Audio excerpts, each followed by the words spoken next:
প্রকাশের পরে অতীত সরকারের মতো এই সরকার ফলাফল চুরি করেছে। এখন এই সরকার ক্ষমতায় আসার পরে ইরানে যুদ্ধের দোহাই দিয়ে জ্বালানি তেলের দাম বৃদ্ধি করলেও এখনো পর্যন্ত লোডশেডিং এর সমস্যা সমাধান করতে পারেনি এবং নামমাত্র একটা অর্নামেন্টাল কমিটি করে দিয়ে আমরা দেখেছি এই সিন্ডিকেট গুলো যারা তেলের সিন্ডিকেট করে তেলের দামটা বাড়িয়ে দিয়েছে, সরকার স্পষ্টই ব্যর্থ হয়েছে এই তেলের সিন্ডিকেটের বিরুদ্ধে ব্যবস্থা নিতে।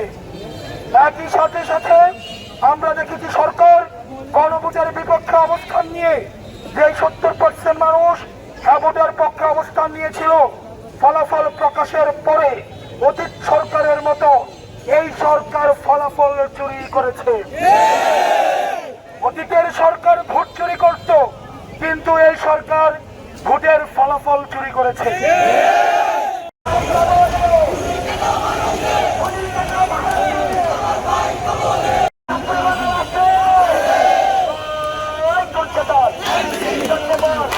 সংযুক্ত করেছি বাংলাদেশের চট্টগ্রাম অঞ্চলে বন্যা